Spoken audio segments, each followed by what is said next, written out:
Sermon du Saint curé d'Ars, de l'état épouvantable d'une âme tiède.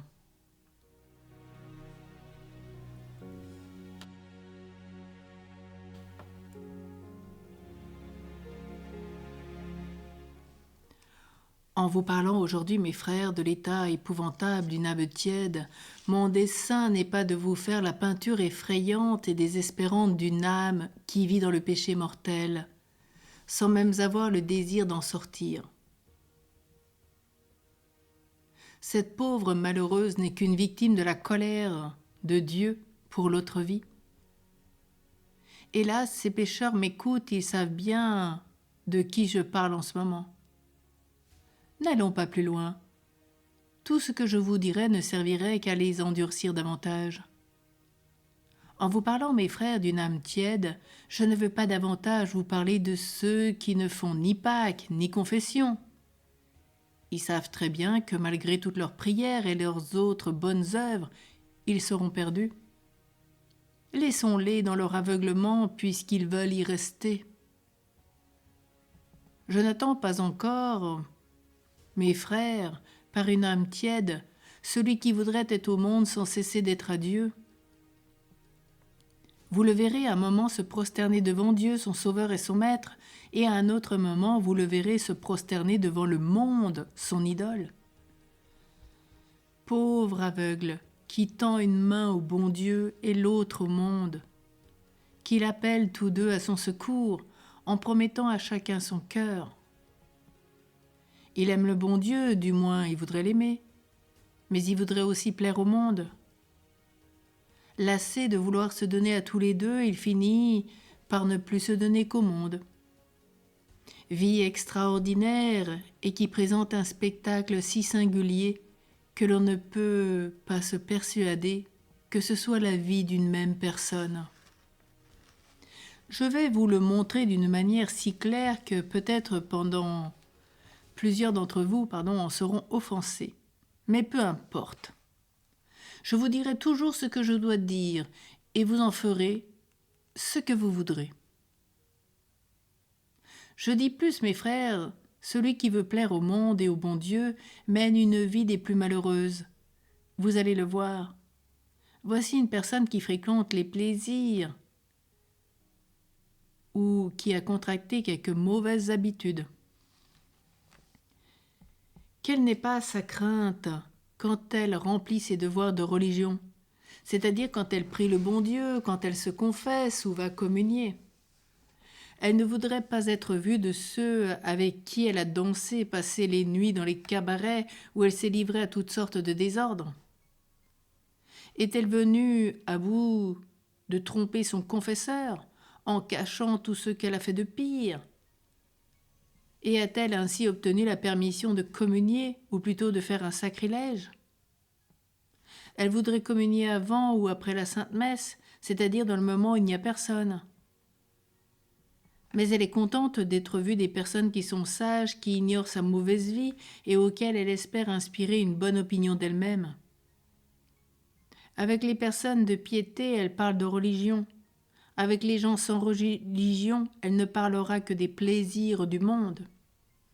Elle rougirait d'accomplir ses pratiques religieuses devant les compagnons ou devant les compagnes de ses débauches. Cela est si vrai qu'un jour quelqu'un m'a demandé de le faire communier à la sacristie afin que personne ne le vît. Quelle horreur, mes frères! Peut-on y penser et ne pas frémir d'une telle conduite ? Mais allons plus loin. Vous allez voir l'embarras de ces pauvres personnes qui veulent suivre le monde sans quitter le bon Dieu, du moins en apparence.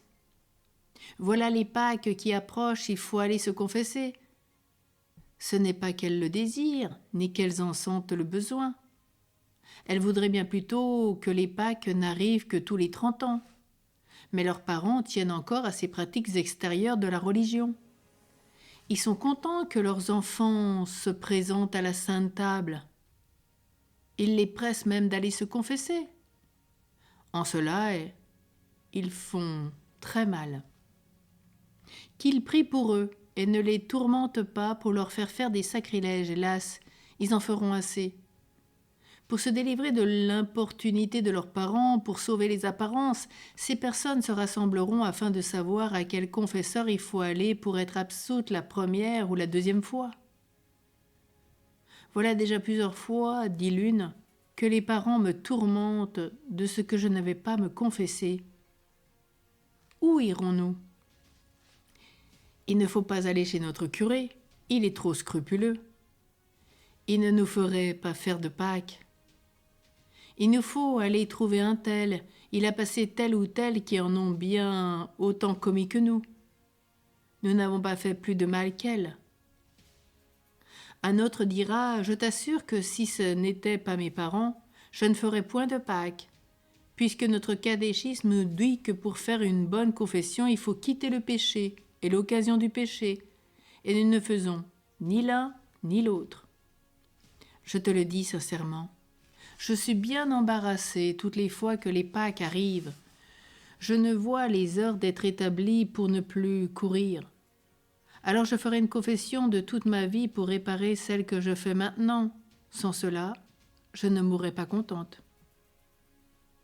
Eh bien, l'une dira à une autre, il te faudrait retourner à celui qui t'a confessé jusqu'à présent, il te connaîtra bien mieux.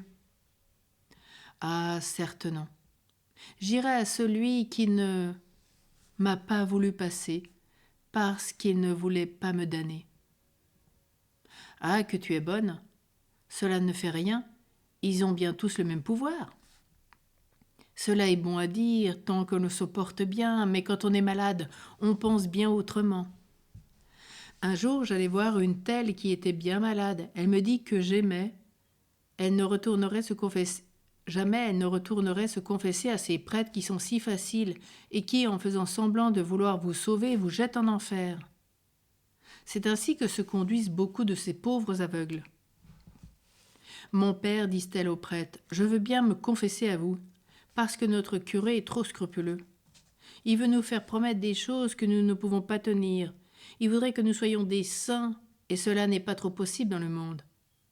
Il voudrait que nous ne mettions jamais le pied à la danse, que nous ne fréquentions jamais les cabarets ni les jeux.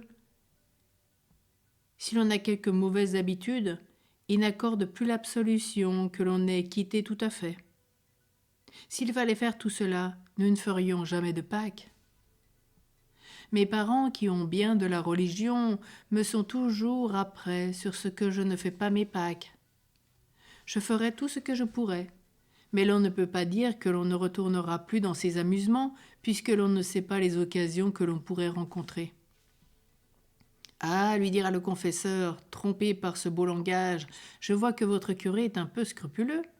Faites-vous acte de contrition, je vais vous donner l'absolution et tâchez d'être sage. C'est-à-dire, baissez la tête, vous allez fouler le sang adorable de Jésus-Christ, vous allez vendre votre Dieu comme Judas l'a vendu à ses bourreaux, et demain, vous communierez, ou plutôt, vous irez le crucifier. Ô horreur, ô abomination, va, infâme Judas, va à la table sainte, va donner la mort à ton Dieu et à ton Sauveur.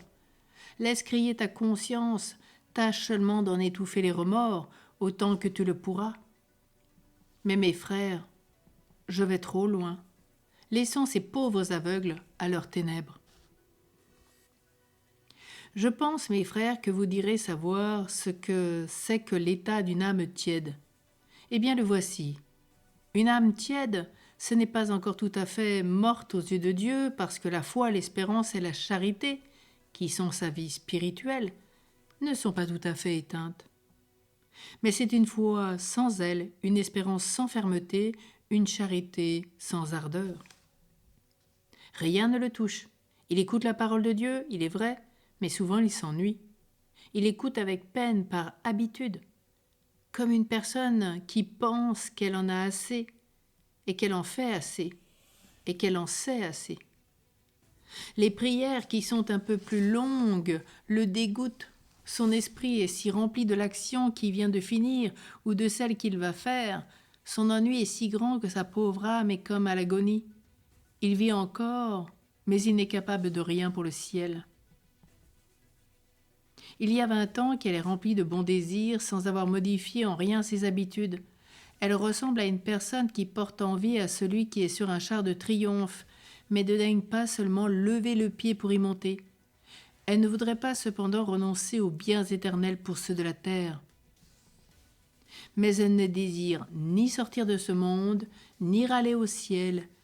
Et si elle pouvait passer son temps sans croix et sans chagrin, elle ne demanderait jamais à sortir de ce monde. Si vous lui entendez dire que la vie est bien longue et bien misérable, c'est seulement quand tout ne va pas selon ses désirs. Si le bon Dieu, pour la forcer en quelque sorte à se détacher de la vie, lui envoie des croix ou des misères, la voilà qui se tourmente, qui se chagrine, qui s'abandonne aux plaintes, aux murmures et souvent à une espèce de désespoir. Elle semble ne plus vouloir reconnaître que c'est le bon Dieu qui lui envoie ces épreuves pour son bien, pour la détacher de la vie et l'attirer à lui. Qu'a-t-elle pu faire pour les mériter ? Pense-t-elle en elle-même bien d'autres plus coupables qu'elle n'en subissent pas autant ? Dans la prospérité, l'âme tiède ne va pas jusqu'à oublier le bon Dieu, mais elle ne s'oublie pas non plus elle-même. Elle sait très bien raconter tous les moyens qu'elle a employés pour réussir. Elle croit que bien d'autres n'auraient pas eu le même succès. Elle aime à le répéter, à l'entendre répéter. Chaque fois qu'elle l'entend, c'est avec une nouvelle joie. À l'égard de ceux qui la flattent, elle prend un air gracieux. Mais pour ceux qui ne le lui ont pas porté tout le respect qu'elle croit mériter, ou qui n'ont pas été reconnaissants de ses bienfaits, elle garde un air froid, indifférent, et semble leur dire qu'ils sont des ingrats qui ne méritaient pas de recevoir le bien qu'elle leur a fait. Si je voulais, mes frères, vous peindre exactement l'état d'une âme qui vit dans la tiédeur, je vous dirais qu'elle est semblable à une tortue ou à un escargot. Elle ne marche qu'en se traînant sur la terre, et à peine la voit-on changer de place. L'amour de Dieu qu'elle ressent dans son cœur est semblable à une petite étincelle de feu cachée sous un tas de cendres. L'âme tiède en vient à ce point d'être tout à fait indifférente à sa perte. Elle n'a plus qu'un amour sans tendresse, sans activité, sans force, qui la soutient à peine dans tout ce qui est essentiellement nécessaire pour être sauvée. Mais pour tout le reste, elle le regarde comme rien ou peu de choses. Hélas, mes frères, cette pauvre âme est dans sa tiédeur comme une personne entre deux sommeils. Elle voudrait agir, mais sa volonté est tellement molle qu'elle n'a ni la force ni le courage d'accomplir ses désirs. Il est vrai qu'un chrétien qui vit dans la tiédeur remplit encore assez régulièrement ses devoirs, du moins en apparence. Il fera bien tous les matins sa prière à genoux, il fréquentera bien les sacrements, tous les ans, à Pâques et même plusieurs fois pendant l'année.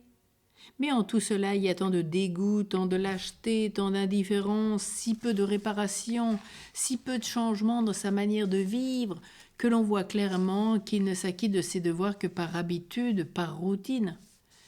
Parce que c'est une fête et qu'il a l'habitude de les remplir en ces temps-là. Ces confessions et ces communions ne sont pas sacrilèges, si vous le voulez, mais ce sont des confessions et des communions sans fruit, qui, bien loin de le rendre plus parfait et plus agréable à Dieu, ne le rend que plus coupable. Pour ces prières, Dieu seul sait comme elles sont faites, hélas sans réparation. Le matin, ce n'est pas du bon Dieu qui s'occupe, ni du salut de sa pauvre âme, mais il ne pense qu'à bien travailler. Son esprit est tellement enveloppé des choses de la terre que la pensée de Dieu n'y a point de place. Il pense à ce qu'il fera dans la journée, où il enverra ses enfants à ses domestiques, de quelle manière il s'y prendra pour activer son ouvrage. Pour faire sa prière, il se met à genoux, il est vrai, mais il ne sait ni ce qu'il veut demander au bon Dieu, ni ce qui lui est nécessaire, ni même devant qui il se trouve. Ses manières si respectueuses l'annoncent bien. C'est un pauvre qui, quoique bien misérable, ne veut rien et aime sa pauvreté. C'est un malade presque désespéré qui méprise les médecins et les remèdes et aime ses infirmités. Vous voyez cette âme tiède ne faire aucune difficulté de parler, sous le moindre prétexte, dans le cours de ses prières. Un rien les lui fait abandonner en partie, du moins pensant qu'elle les fera à un autre moment. Veut-elle offrir sa journée à Dieu, dire son bénédicité et ses grâces? Elle fait tout cela, il est vrai, mais souvent sans penser à qui elle parle. Elle ne quittera même pas son travail. Est-ce un homme? Il tournera son bonnet ou son chapeau entre ses mains comme pour examiner s'il est bon ou mauvais, comme s'il avait dessein de le vendre. Est-ce une femme? Elle les récitera en coupant le pain de sa soupe, ou en poussant son bois au feu, ou bien en criant après ses enfants ou ses domestiques. Les distractions de la prière ne sont pas bien volontaires, si vous le voulez. On aimerait mieux ne pas les avoir. Mais parce qu'il faut se faire quelques violences pour les chasser, on les laisse aller et venir à leur gré. Une âme tiède ne travaille peut-être pas le saint jour du dimanche, à des ouvrages qui paraissent défendus aux personnes qui ont un peu de religion. Mais faire quelques points d'aiguille, arranger quelque chose dans le ménage, envoyer ses bergers au champ durant les offices sous prétexte qu'ils n'ont pas bien de quoi donner à leurs bêtes, ils ne s'en font pas de scrupules et ainsi aiment mieux laisser périr leur âme et celle de leur ouvrier que laisser périr leurs bêtes. Un homme arrangera ses outils, ses charrettes pour le lendemain, il ira visiter ses terres, il bouchera un trou, il coupera quelques cordes, il apportera des sillons et les arrangera. Qu'en pensez-vous, mes frères? N'est-ce pas, hélas, la vérité toute pure? Une âme tiède se confessera encore tous les mois, et même bien souvent. Mais hélas, quelle confession! Point de préparation, point de désir de se corriger, du moins ils sont si faibles et si petits, que le premier coup de vent les renverse. Toutes ces confessions ne sont qu'une répétition des anciennes. Bienheureux encore s'ils n'ont rien à y ajouter. Il y a 20 ans qu'ils accusaient et qu'ils s'accusent aujourd'hui de la même chose. Dans 20 ans, ils se confesseront encore, ce sera la même répétition. Une âme tiède ne commettra pas, si vous le voulez, de gros péchés.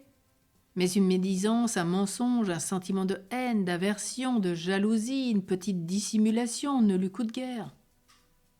Si vous ne lui portez pas tout le respect qu'elle croit mériter, elle vous le fera bien apercevoir sous prétexte que l'on offense le bon Dieu.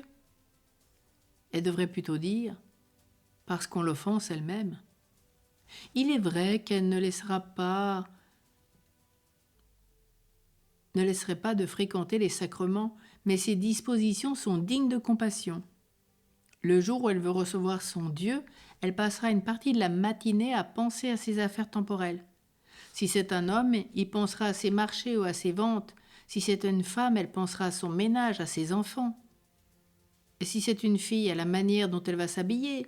Si c'est un garçon, il rêvera à quelques plaisirs frivoles et le reste. Elle renferme son Dieu comme dans une prison obscure et malpropre. Elle ne lui donne pas la mort, mais il est dans ce cœur sans joie et sans consolation. Toutes ces dispositions annoncent que sa pauvre âme n'a plus qu'un souffle de vie. Après avoir reçu la Sainte Communion, cette personne ne pense guère plus au bon Dieu que les autres jours. Sa manière de vivre nous annonce qu'elle n'a pas connu la grandeur de son bonheur. Une personne tiède réfléchit peu sur l'état de sa pauvre âme et ne revient presque jamais sur le passé. Si elle pense cependant à mieux faire, elle croit qu'ayant confessé ce péché, elle doit être parfaitement tranquille. Elle assiste à la Sainte Messe à peu près comme une action ordinaire. Elle y pense peu sérieusement et ne fait point de difficulté de causer de différentes choses en y allant. Elle ne pensera pas même peut-être une seule fois qu'elle va participer au plus grand de tous les dons que le bon Dieu puisse nous faire, tout Dieu qu'il est. Pour les besoins de son âme, elle y pense, il est vrai, mais bien plus faiblement. Souvent même, elle ne se présente devant le bon Dieu sans savoir ce qu'elle va lui demander. Elle se fait peu de scrupules de retrancher, sous le moindre prétexte, la passion, la procession et l'eau bénite. Pendant les saints offices, elle ne veut pas dormir, il est vrai. Elle a même peur qu'on l'aperçoive, mais elle ne se fait pas la moindre violence. Quant aux distractions pendant la prière ou à la Sainte Messe, elle ne voudrait pas les avoir. Mais comme il faudrait un peu combattre, elle les souffre avec patience, cependant, sans les aimer. Les jours de jeûne se réduisent presque à rien, soit parce qu'on avance l'heure du repas, soit parce qu'on collationne abondamment, ce qui revient à un souper, sous le prétexte que le ciel ne se prend pas par famine. Quand elle fait quelques bonnes actions, souvent son intention n'est pas bien purifiée. Tantôt c'est pour faire plaisir à quelqu'un, tantôt c'est par compassion, et quelquefois pour plaire au monde. Avec eux, tout ce qui n'est pas un gros péché est assez bien. Ils aiment à faire le bien, mais ils voudraient qu'il ne leur coûtât rien, ou du moins bien peu. Ils aimeraient encore avoir les malades, mais il faudrait que les malades vinssent les voir eux-mêmes. Ils ont de quoi faire l'aumône, ils savent bien que telle personne en a besoin, mais ils attendent qu'elle vienne le leur demander, au lieu de la prévenir, ce qui rendrait leurs bonnes œuvres bien plus méritoires. Disons mieux, mes frères, une personne qui mène une vie tiède ne laisse pas de... Une personne qui mène une vie tiède ne laisse pas que de faire beaucoup de bonnes œuvres, de fréquenter les sacrements, d'assister régulièrement à tous les saints offices. Mais en tout cela, vous ne voyez qu'une foi faible, languissante, une espérance que la moindre épreuve renverse, un amour de Dieu et pour le prochain qui est sans ardeur, sans plaisir. Tout ce qu'elle fait n'est pas tout à fait perdu, mais peu s'en faut. Voyez devant le bon Dieu, mes frères, de quel côté vous êtes. Du côté du pécheur qui ont tout abandonné, se plongent dans le péché sans remords. Du côté des âmes justes qui ne voient et ne cherchent que Dieu seul. Ou bien êtes-vous du nombre de ces lâches, tièdes et indifférentes, telles que nous venons de les dépeindre? Dans quel chemin marchons-nous? Qui pourra s'assurer qu'il n'est ni grand pécheur, ni tiède, mais qu'il est élu? Hélas, mes frères, combien semblent être de bons chrétiens aux yeux du monde, qui sont des âmes tièdes aux yeux de Dieu, qui connaît notre intérieur. Demandons au bon Dieu de tout notre cœur, si nous sommes dans cet état, de nous faire la grâce d'en sortir, pour prendre la route que tous les saints ont prise, afin d'arriver au bonheur dont ils jouissent. C'est ce que je vous souhaite. La prochaine homélie sera Avez-vous la religion, prochain sermon sera Avez-vous la religion dans le cœur? À bientôt. Saint Curé d'Ars, prie pour nous. Saint Curé d'Ars intercède pour nous pour sortir de cette tiédeur, de cet état épouvantable de notre âme. Amen.